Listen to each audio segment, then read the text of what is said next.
Good morning, and thank you for joining us for our culminating Book to Action event this morning.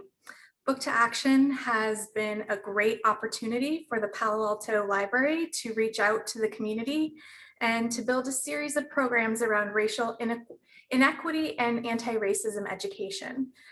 Specifically this morning, we want to thank the Bill Lane Center for the West for their support and assistance with this webinar and with the program series at large. This morning, we are honored to have Palo Alto Mayor Tom Du Bois here to provide an introduction to the event and to welcome our speakers. Mayor? Hey, good morning, everybody. So on behalf of the City of Palo Alto, our library department, and the Bill Lane Center for the West, I'd like to thank you for joining us today for the library's final Book to Action event. Book to Action is a statewide grant-funded program sponsored by the California Library Association, the California Center for the Book, California State Library, and the U.S. Institute of Museum and Library Services. So this past month, the library has presented a series of virtual events centered around the book, How to Be an Anti-Racist by Ibram X. Kendi. The series brought our community together to go beyond being an inclusive, welcoming community and to really put anti-racism into practice in our personal, academic, professional lives. And since last June, the city has put great effort into community outreach through our race and equity initiatives. We're proud to see the library take a lead in programming that allows for these conversations to continue. So for today's event, what does an anti-racist community look like? We're delighted to have the Reverend Kaloma Smith and Julie Lythcott-Haims. So Reverend Smith is the local faith leader at the AME University Zion Church, and he's chair of the city's Human Relations Commission. Kaloma's been very active on our Human Relations Commission on issues of police use of force and racial equity. Julie Lythcott-Haims is a New York Times bestselling author, TED speaker, former corporate lawyer, and Stanford dean. She's written several books on parenting, on her experience as a biracial person, and most recently on leading an authentic life. So the two will lead this discussion and help us envision how to make this inclusive community a reality. So thank you again for joining us, and please join me in extending a warm welcome to the speakers. Thank you so much, Mayor. It's such an amazing pleasure to be here. I always am blessed to just have a conversation with Julie because she's so powerful, insightful. I think, a great place to start this conversation is grounding in the reality of what Palo Alto is and where we are. And I know, Julie, you've written some really powerful pieces about your Palo Alto experience in your second book. And I'd love to start the conversation there because I think we have to know where we are before we can start talking about how do we build out this community. Thank you, Pastor Smith. Always a pleasure to be with you. I love being in your congregation virtually over this past year, of course. It's really a joy to be with you in person. And thank you to the library and the city leadership and the Lane Center for sponsoring this. It's always an honor to be in one's own community, talking about things that matter deeply. I'm a 53-year-old Black and biracial person. I have owned a home in Palo Alto with my mother and husband since 2000. So it's going on 21 years. We've been residents here. I'm not from California. Came to Stanford as an undergraduate, never looked back, fell in love with the Bay, and really found a sense of belonging in the Bay Area in contrast to how I was raised in the Midwest, or the experiences I had, I should say, in the Midwest and in the East Coast growing up. That said, no place is a panacea, and I've had my share of uncomfortable experiences here. I want to acknowledge I have tremendous privilege. I was raised middle class. I'm now upper middle class. I'm highly educated. I come from highly educated people, both Black and white. I have very light skin. I have white adjacency through my mother and through my husband, who is white and Jewish. And so whatever I'm about to share about my experience really pales, and pales is the right word because I am so pale. I'm just really aware that whatever I've experienced is a tiny fraction of what my darker brothers and sisters and poorer brothers and sisters, and less educated brothers and sisters, and those who have less access to power have experienced. So with that said, the experiences that come to mind that I want to share are things like when I was 17, 18, 19, 20, 21, and an undergraduate at Stanford, just going into the Stanford Shopping Center, getting treated with that sort of scornful look of unbelonging, that suspicious look, that sort of, can I help you? The sort of following through the store. It led me to a practice of feeling like I had to be really coiffed, you know, have my, in those years, I straightened my hair to make it look more like more pleasing to the white eye. And so I had a practice of making sure my hair was perfectly straightened and smooth, and that my face was made up, and that I was dressed nicely just to go to the Stanford Shopping Center, so that I wouldn't be met with that presumption of unbelonging or presumption of bad doing. That's one example. Another is when I was a senior administrator at Stanford in a very prominent job. 3 days into the job, this was a job that friends were sending me champagne for having landed. It was sort of a big deal. I felt that I had begun to arrive in my career, if you will. And 3 days in, we were having an event, and I'm being vague because it's also close. But we were having an event, and an important white woman walked into the event and handed me her coat, just placed her coat in my arms, didn't make eye contact, and kept walking. And it was such a diminishment. I thought I had arrived and had, you know, was sort of, and she was treating me like the help.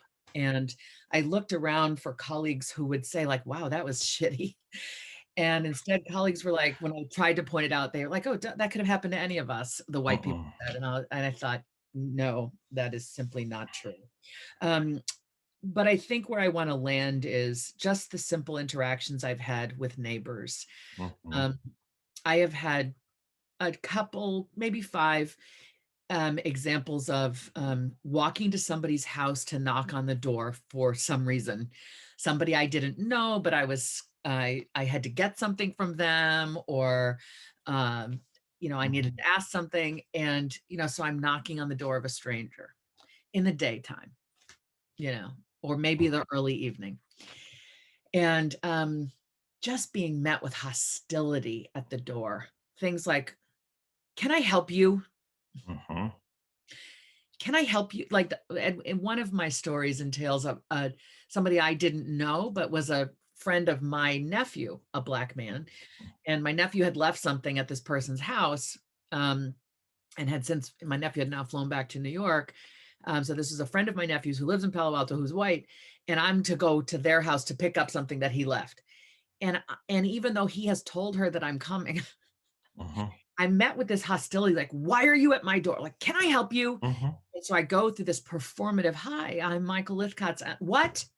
Yes, I'm sorry. I'm Michael, you know, I'm trying to say the name of my nephew 3 times so that this person will stop being so hostile. And then of course it happens. And the like strange person of color at my door becomes aunt of my friend. And I see this sort of embarrassment and the relaxation. Oh, of course, I love you. And I'm like, at that point, I'm just holding back my feelings. But I think what all 3 examples get to are the baked in presumptions of you don't belong here. You are problematic. You are not like me, right? You are in a class of people that are beneath me or that I find problematic. And the jarring, you know, I've told you about my privilege, right? So here I am kind of walking through life thinking I've done the right things to kind of level me up so that I won't meet their scorn or disdain. But it turns out, no, you can have a bunch of master's degrees and people still see your skin. And if they've got a problem with your skin, then that's all they see. So those are the stories I thought I would share to frame the conversation. You know, one of the things I think that was really jarring for me personally is, you know, being somebody that grew up in New York, moving there when I was 11, there was always like clear demarcations of class and race. And, you know, you're like, you know, we go to Harlem to shop, you go to Park Avenue, those kind of things. one of the mythologies I believe that was sold to me in my mind, and I might be 100% incorrect on this, was coming to Silicon Valley. It was this very egalitarian space, very liberal space, a space where, if you come up with the right idea, you could launch a career. People are open-minded. We're really, this California. And coming into Palo Alto, I felt like I experienced microaggressions and like structure of community in a more intense way than I had experienced in the 38 years before. It was like there are boundaries that were clearly spoken about. Like you go on Park Avenue, or if you go on Madison Avenue, go shop in New York City, or Fifth Avenue, you expect people to follow you around Berghoff, right? It's like part of the built-in culture. But when I walk into a CVS and I'm not Reverend Smith, I'm just Kaloma. I have on a sweatshirt, jeans, a pair of Nikes, and I'll watch this is a real experience, watch the person in front of me, the two people in front of me, the cashier will be, hey, how you doing? You give the change and put the change in the hand, it's all very thing. And when my turn comes, I give them the money, they put the change on the table. Yeah. And I think there's some people listening that may not appreciate that kind of stuff breaks your heart. Every single time. It breaks your heart every single time. And I've had it happen. I don't pay with cash often. I pay in the olden days. I realize it's so outdated. Write a check. Write a check. Can I see some ID? Yes. I was in and they didn't ask. The white person in front of me was not asked for ID when they wrote a check. And you notice these things. And so I have grown accustomed to saying, I'm happy to give you my ID if you ask everyone for ID. One of the interesting things, I was at a store in the Stanford Mall, getting a present for somebody. I shop there often enough, love it, designer store, European name. So I know the process of checking out there, It didn't have my regular salesperson. And person's like, can I see an ID for your credit card? I'm like, I shop here all the time. And this is the first time somebody's asked me for ID. Oh, no, we ask everybody. I'm like, look in your computer. I have 5 or 6 other transactions before this. Either your policy just changed, right, or somebody ignored the policy, or you just made a policy up. Yeah. And I think, people don't realize, particularly in Palo Alto, is that when somebody's educated and has experience and has been taught to think critically, we notice microaggressions more clearly than some. Like we're attuned to this. You've been trained, you've taught, you've written books. Like we observe our world with a deep intensity. So we're not making this up. This is the reality of the way it is.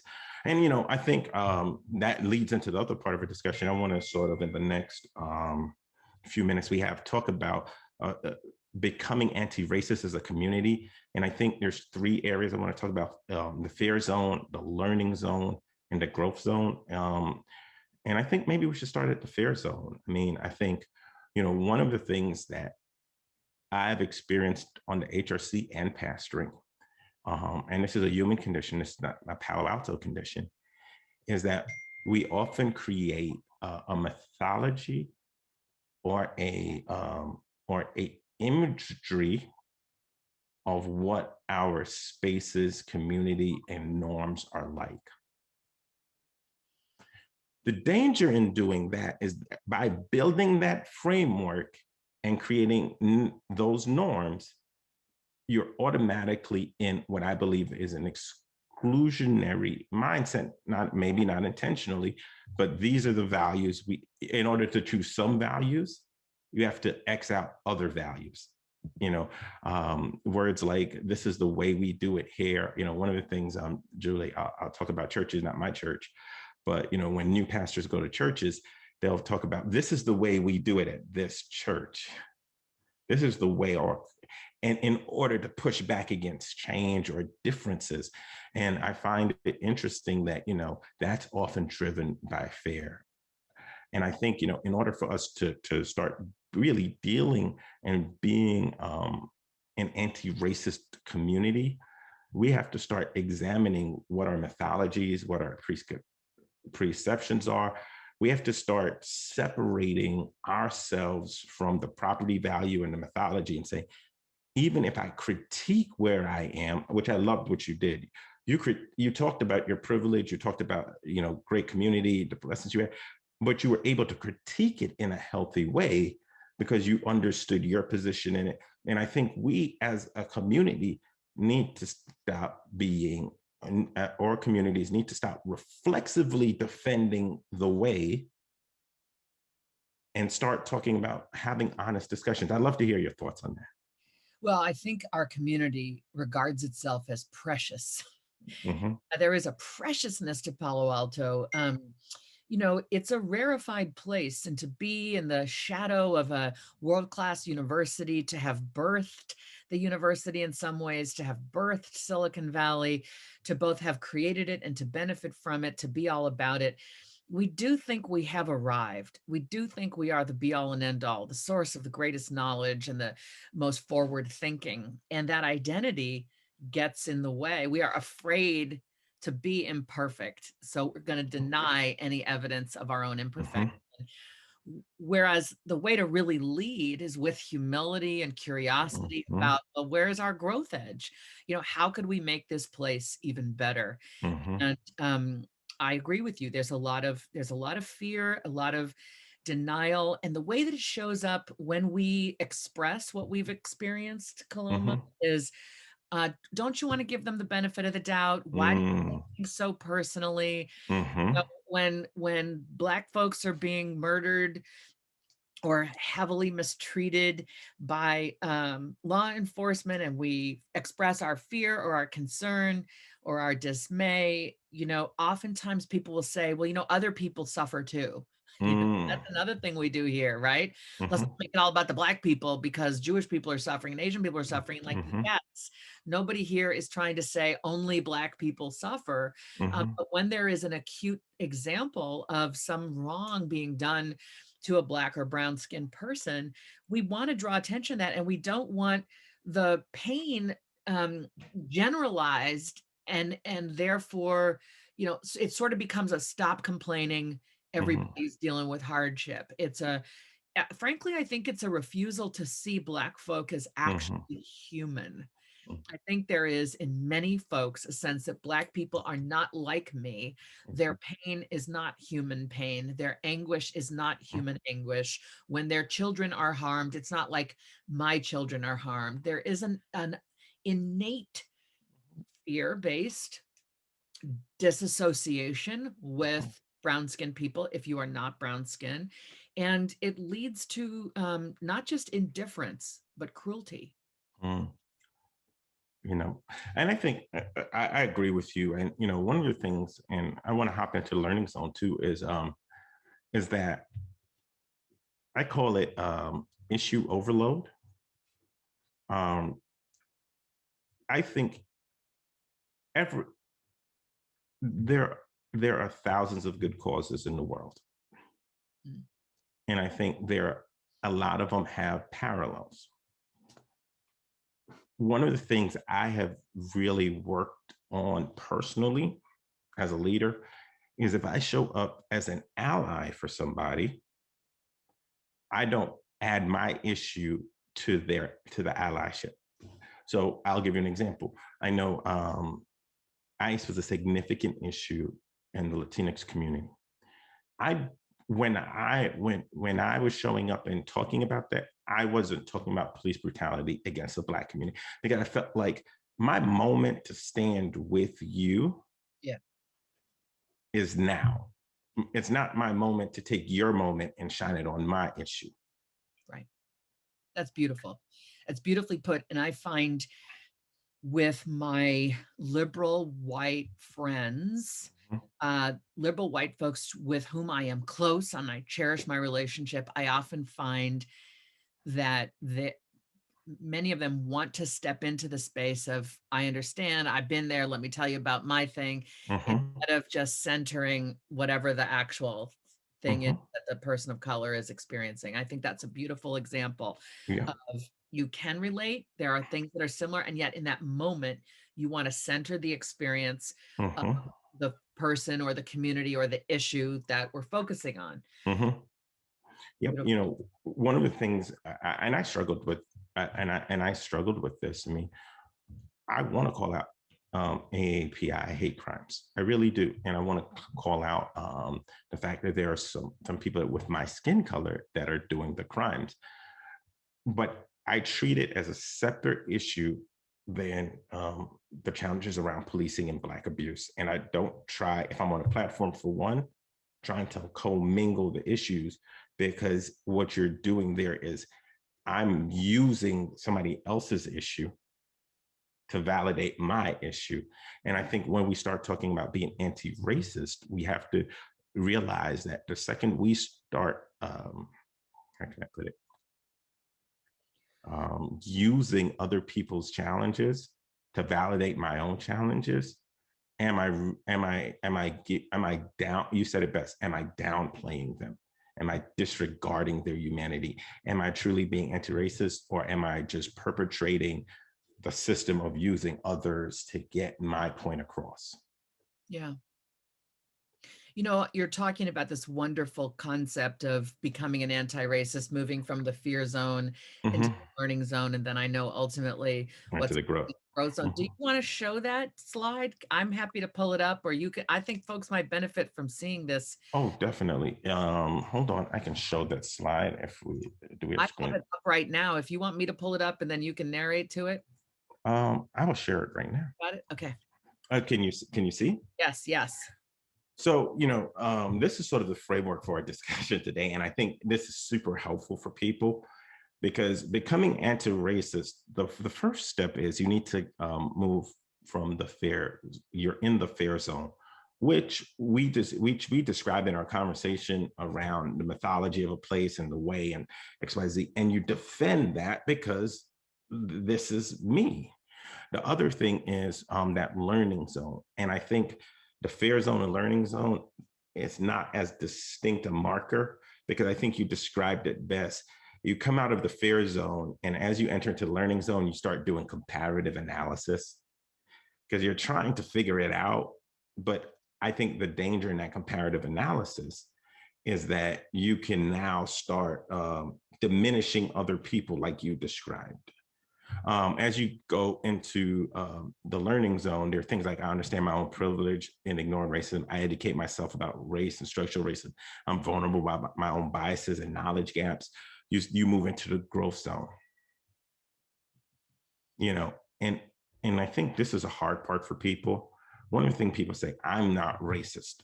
Right. And I give a lot of people, not everybody, but enough people, the benefit of the doubt there.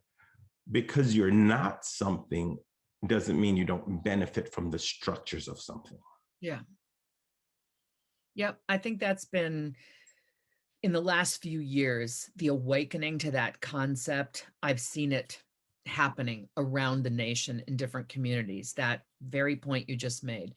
Just because you're not a racist, just because you hate racism, doesn't mean you aren't de facto benefiting from these structures and rules and presumptions. And so what the beauty of it is, it's like, yeah, it's not your fault. You didn't create this system, right? So you don't have to feel that shame around like, oh my gosh, blah, blah, blah, right? It's sort of a reality. It's a construct that has been created long ago, and it has outcomes that are still present today, such as some people are privileged over others in all kinds of ways. And so I think it's actually an invitation to exhale and say, yeah, you're not responsible for the way that it is or has been, but we're asking you to help us stop perpetuating it, to dismantle it, to understand its effects, positive and negative.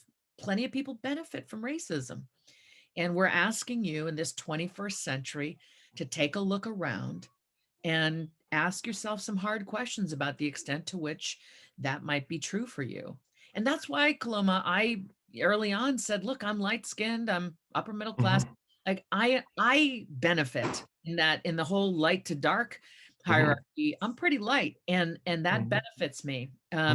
compared to darker people. And Mhm, the more I lean into that truth, where I'm not mhm, trying to say I have had the typical Black experience that is, that we read about in the news with great mhm. sadness and anguish, you know, that allows me to honor and support and validate and try to be of use, um, with regard to people who have it worse.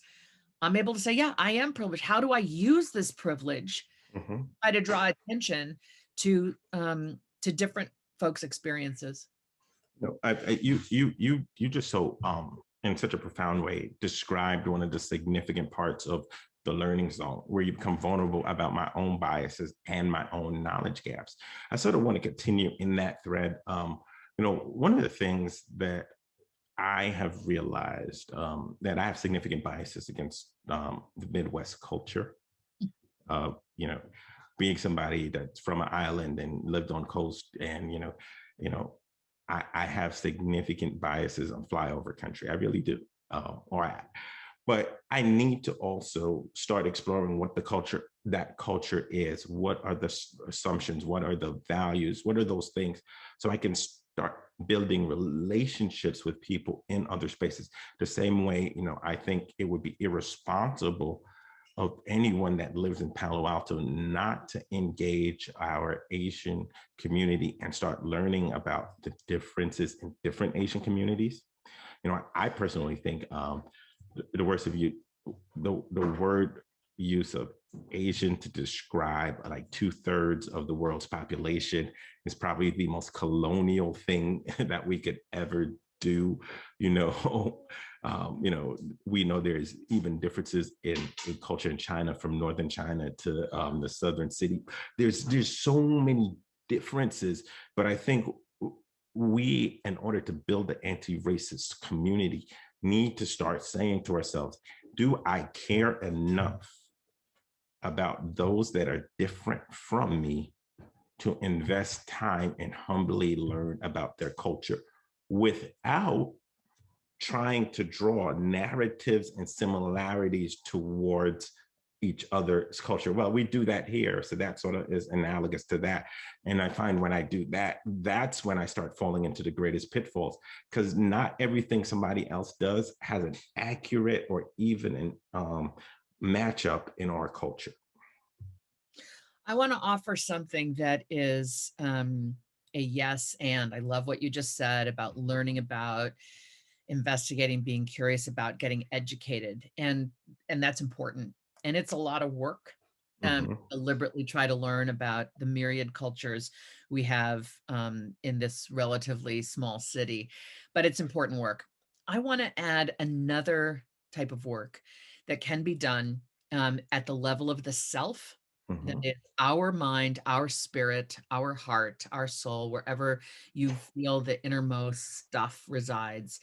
Um, I I was biased against Black folk. I Mm. was a Black child raised in the Midwest. Um, all white high school. I'm the oddest thing they've ever seen. And Mm-hmm. in that alienation, I began to believe the stereotypes. I was called the N-word. I had microaggressions directed toward me. I saw in the news all the negative stereotypes about Black people. And I grew up ashamed, therefore, to be that Black person. Society Mm. taught me that. Mm. I did the work in my late 30s, I'm now 53, as I've said, to rid myself of the internalized oppression that had taught me you're not good enough, your skin is problematic, your hair is problematic, your ancestry is problematic, you're regarded as lazy and not deserving of the opportunity. All of that was heaped upon me. When I finally did the work to free myself of that, really stare the bully of racism that had gripped my soul, I just stared it in the face and named it, and it went away. And that Mm. then I was filled with the self-love of like, I'm no longer going to try to be what the non-Black people seem to, want me to be. I'm just going to be me and love this self and the rest of it that they feel is on them. So I have done this internal work of ridding myself of the internalized oppression. It's my way of offering to anybody listening, whatever your background is, you might be biased against your own people. You might be biased against other people. Pastor Smith has just talked about his flyover bias. We all have biases. And what I have learned is through a mindfulness practice, when I can notice a stereotype coming, like I walk by somebody on the street, I see someone in a store, I'm about to have a meeting with somebody for the first time, I'm seeing them for the first time, I can feel the bias coming up in me, based on what they look like, based on, what their religion appears to be, their gender appears, there can be all kinds of, based on, they may look downtrodden and I might have a sense of, oh, I'm not sure I feel, safe around them, given they might be homeless. Like, I don't know, like I can feel these biases coming up. And what I've worked at hard is to notice the bias, like, oh, hey, Julie, you're about to stereotype that person, aren't you? Loving dialogue with myself. I'm about to stereotype that person. Let's see if I can't treat this person like they're my best friend, which fills my eyes with dignity toward them, kindness, curiosity, delight. And I have discovered that I'm trying to share, I'm able to overcome in that moment, I'm able to overcome a bias that might create a distance or a wariness or might lead to me mistreating them.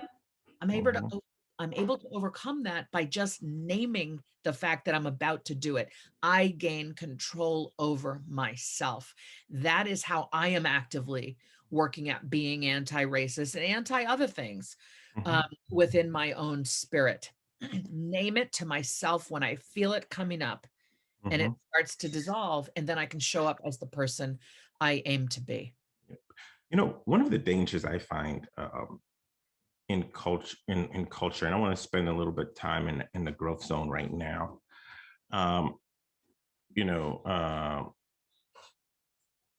Is this idea of we get so married to culture, whether it's a community culture, whether it's a school culture, whether it's a church culture, that when others that are different come in, we will say they don't match our culture.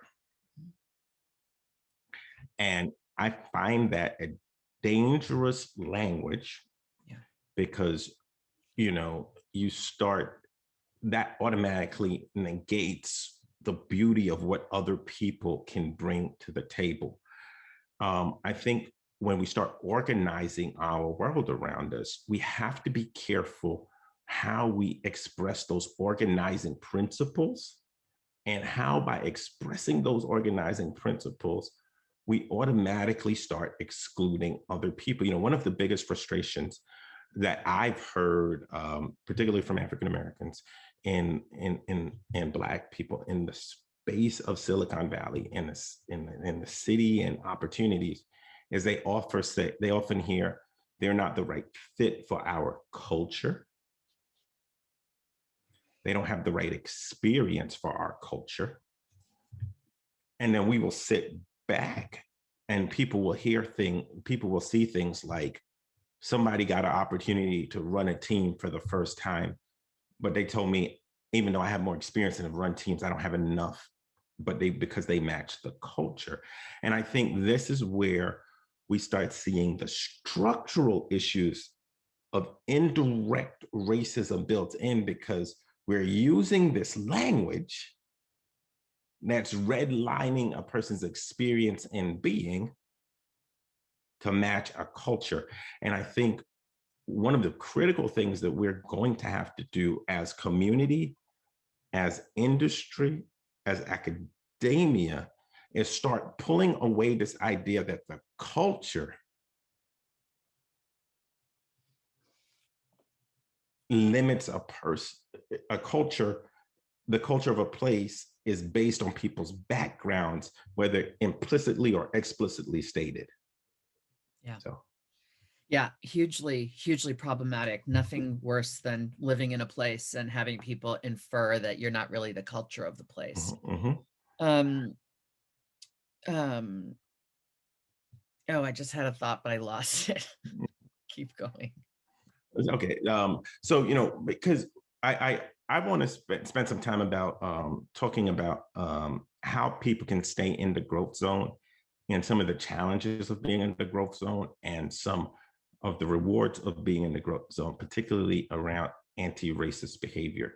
The first thing is I want to stress to people that growth is not linear. And it's also not cyclical. It's a crazy up and down chart. It's just it's never straightforward. Now, and I think we also have to realize that it's a forever process. Like you have to attend to your growth on your attitudes. And you said it best when you did your description around how you work with Black people and your own personal biases.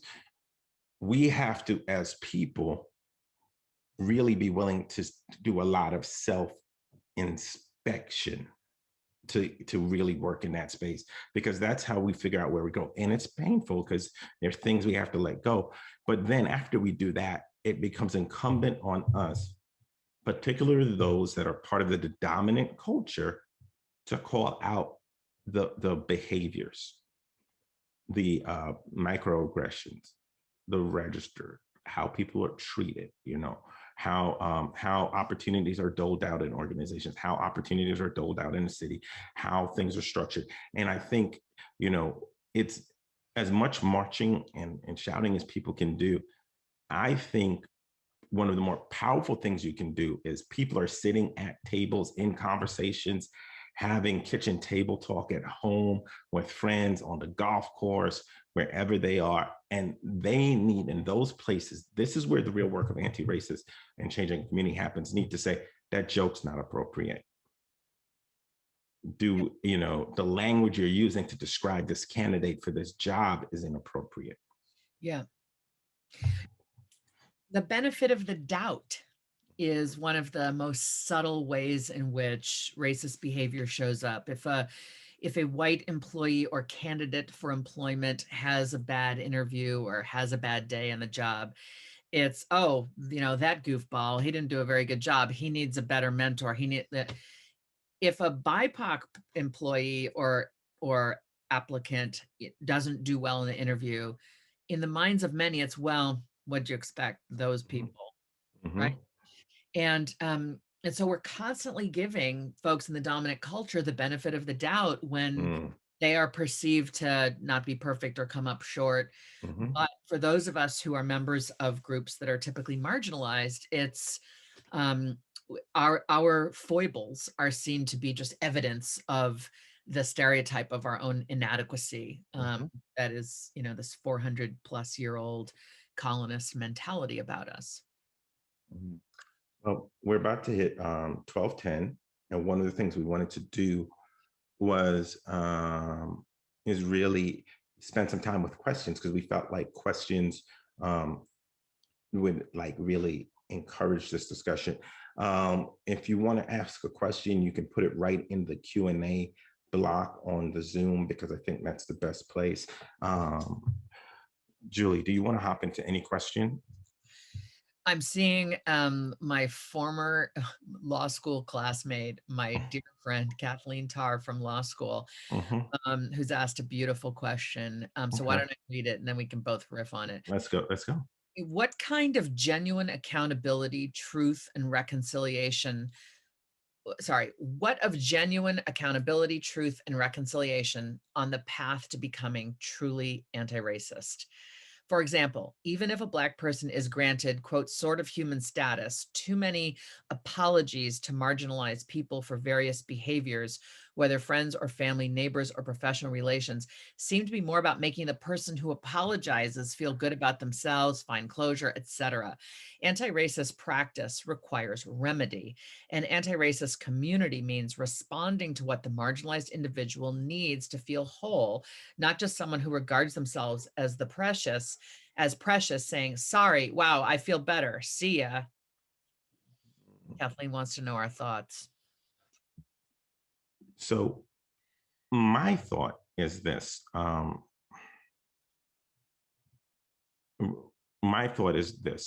Number one, I feel like an apology is not really anti-racist work. Right. I mean, could there be moments of making amends for your personal issues and working that through your personal space? Yes. But I think there needs to be, let's say, for example, you have a BIPOC friend and you go at work and somebody makes an inappropriate joke in the work environment or does something that's inappropriate. You turning around and apologizing to another person, to the person about it, hasn't done anything that's significant anti-racist. You've just absolved yourself of responsibility. I think the true work in that moment is when they make the joke, the inappropriate comment, the opportunity, whatever it is, and say, I don't think that's appropriate. And for these 3 reasons, because if the Black, brown person says that, they'd be like, are they sensitive? Are they complaining? But when I, as one in the dominant culture, talks to another person in the dominant culture, we're now being peers, and whether we're peers and we're having that dialogue. So the power is not in the apology. The power is addressing the offender. Mm-hmm. And the power is in being active toward dismantling the places in which this sort of routinely happens. One of the things that has troubled me since June is the extent to which all kinds of folks have woken up to the fact that there's a whole lot of harm and oppression happening by the system against Black people. People who were newly awakened to that fact in June came out in droves, and I was glad to see them. But on the other hand, I was so frustrated with where were you yesterday? Where were you here? Where were you 5 years ago, et cetera. And I got invited to join the board of a local civic organization in the wake of the murder of George Floyd. And I could barely contain my rage. It was a tough time, to be fair. It was a raw time in the wake of the murder of George Floyd for those of us who are Black and brown. And my rage was, I have lived in this town for 20 years. You want me now? You want me now? I have lived here for 20 years. You don't just, oh, we need Black people in our organization, let's invite some. No, I won't join you until you do the work to examine, why have you not cared about this until now? Why have you not cared about this until now? What work are you doing to examine and be frank about the fact that inclusion has not mattered until now? When you come to me with a report that says we have begun to unpack our exclusionary past in furtherance of one day being inclusive, I'll talk to you about that report. Maybe then you can recruit me for your board, but please not ask me in a tokenistic sense to join your board because the murder of George Floyd has made you realize your organization is almost entirely white. I got invited to a lot of boards this January. I know you did. I had to say no to a lot of people because of that very, oh, you're the Black Palo Alto pastor, political person. So it'd be, I agree with you. If there isn't like real work in the organization, then why do you need my presence? Why do I need to be a part of it? I'm not co-signing you. I'm not here to placate you. Elaine Akita, I apologize if I butchered your name. I'm so sorry. Are there programs or actions that you've seen cities take that you think should be replicated? I'm in higher education, and so there are lots of opportunities for conversation, but not seen too much in the community other than through the libraries. Thank you for asking. Elaine, we are doing, in the Human Relations Commission with the city is doing 100 conversations around race equity. And we've decided to approach this very differently than what most people do. What we've done is that we're looking for 100 people to take a training, and then they will sit with their peer groups and their friends and have a discussion about race and belonging in Palo Alto. We designed this program in a couple of critical ways. One of the things I've learned at being on the Human Relations Commission and being engaged in the city over the last 5 to 6 years is that if I put out a call for an event like this event right now, people are going to self-select to be involved. There's, some of the people that need to hear this or have questions on this or on the fringes, they're not going to engage in this because it's not in the milieu of what they do. That's why we're asking for these 100 leaders to reach out to their peer groups, because there's a difference when your peer invites you to have a discussion. The one thing we're doing, we spent a lot of time with some very smart, intelligent folks at Stanford, and we designed this conversation to start having conversations about real scenarios that are happening in Palo Alto and what belonging looks like. Julie, one of the interesting things that has stunned me this week in our initial rollout of our beta testing for training is who said they didn't belong. Mm-hmm. Because the majority of our groups are dominant culture folks. And it's interesting to watch some of the demographic splitting of how they don't feel they belong in this community, where as a Black person, I think they would feel absolutely comfortable belonging. So it's very interesting. And this is why we're having this discussion. And I'll ask Marco if he can drop the 100 conversations link in a chat somewhere, so people can link and be speakers to that. I think that would be simply amazing. I love what you just said. And I think this is where we really start to resonate and elevate at a higher level. Mm-hmm. We're all lonely. We have an epidemic of loneliness in America, on the planet. There are ministries for loneliness in the UK, and Vivek Murthy, our Surgeon General, has talked about this. We have an epidemic of loneliness, and loneliness is probably the opposite of belonging. We're all searching for belonging. So how fascinating that as you launch this amazing 100 Conversations effort, which I'm glad to be a part of personally, really excited you're doing it, that you are discovering that folks in the dominant culture are saying, I have not felt a sense of belonging. So, the people who do DEI work, my friend, the experts at it, my friend Nicole Sanchez is my favorite, one of my favorite people. And in this space, certainly my most favorite, at Via Consulting in Oakland. She taught me that if you're trying to improve your culture, ask the most marginalized within it how they're doing. Ask your poor trans people of color, ask your trans people of color, ask those who have the most intersections in the workplace. If you're able and willing to share what your experience is, I, the manager, the boss, am deeply interested in your thriving here. I want to know where you can be fully yourself and where you can't be. And I want to know about that because I want to do something about that. I want to know what it's like to be you, but I can't know what it's like to be you.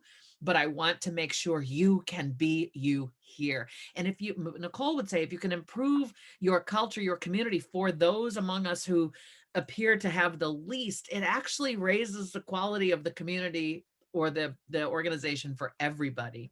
So this need we all have for belonging, I believe, will be enhanced if we pay attention to who has the greatest intersections of unbelonging in a place like Palo Alto. I agree. There is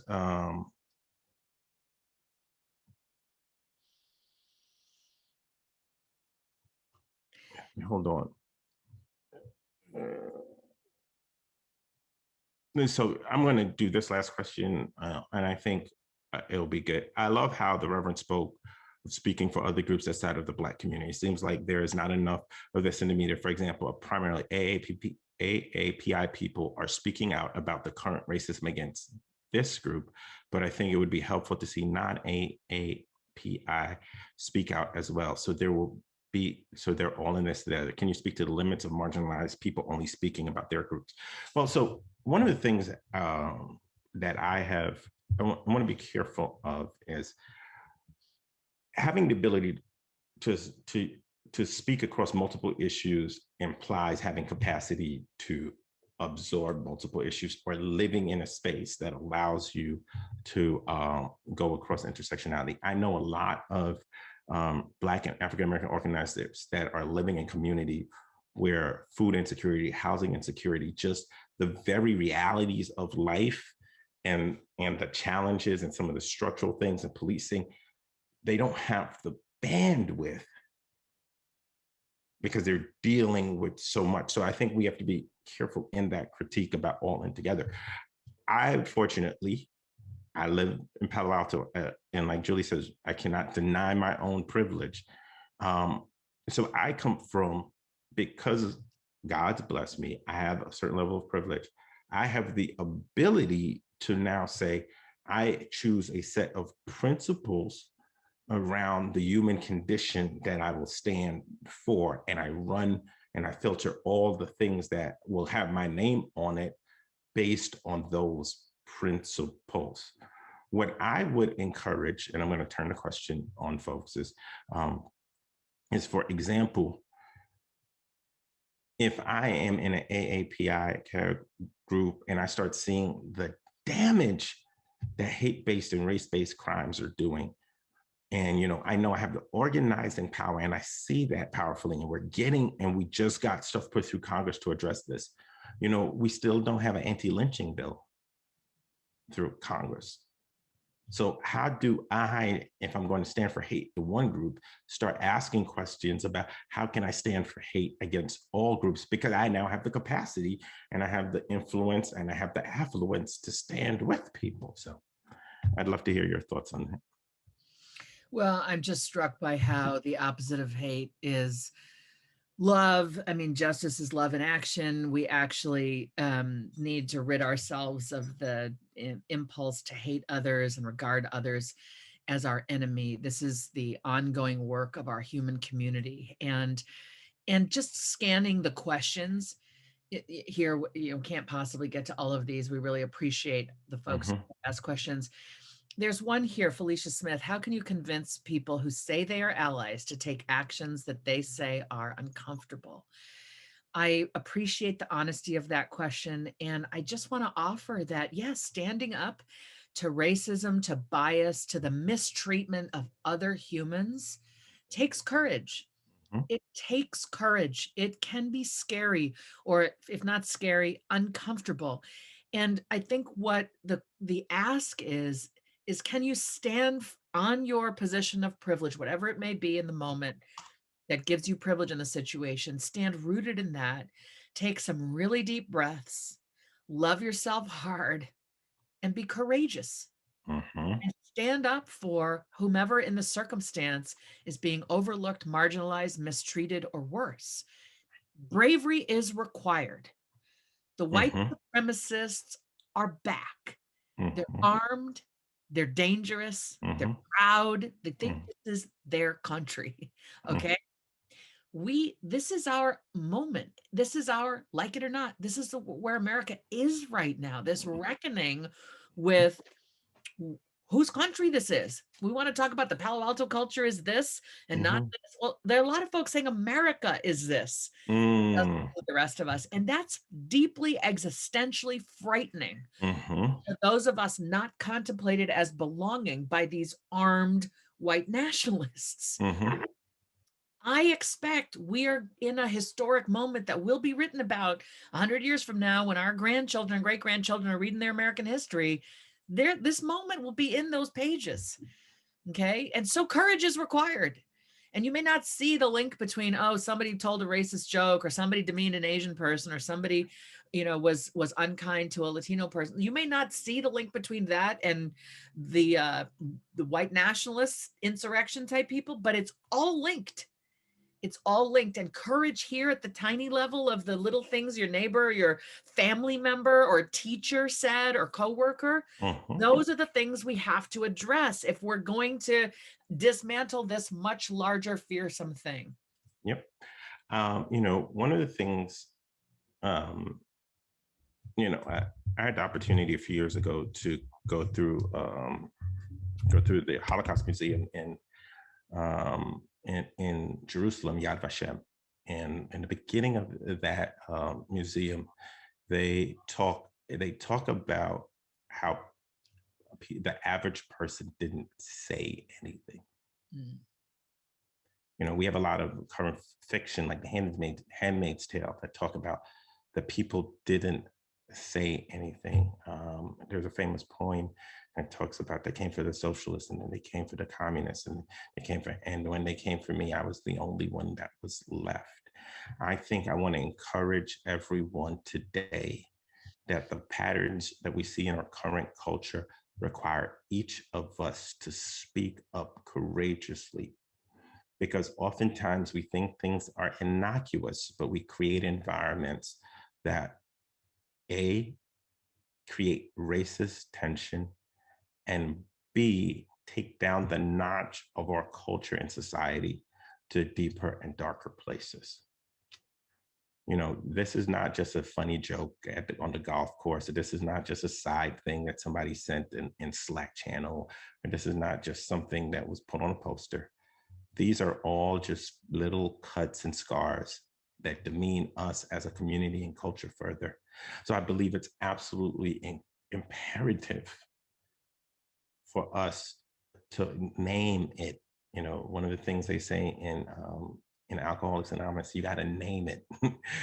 and it's important for us to start naming it in our communities. And when people do the inappropriate, name it, because it is tiring for those that are BIPOC to forever be naming it. We need people in our community to not just say they're allies, but start saying the things that need to be said. Julie, do you want to close with anything? And then I'll bring Allison on to close out for us. Just gratitude. I shouldn't say just. Gratitude is a very big and important thing, but I'm filled with gratitude to you, Pastor Smith, for being such a tremendous voice of compassion and urging action, insistence on what's right. I'm grateful to be a member of the community in which you reside and lead. Grateful to our town, to our city, to our libraries for making these conversations possible. This is not a it's not a 1 hour on a Saturday kind of issue. This particular Saturday is just the latest opportunity for us to have been in dialogue as a community about a very ongoing systemic chronic concern. So let us keep at it. Let us delight in learning how to be kinder and more just toward all humans.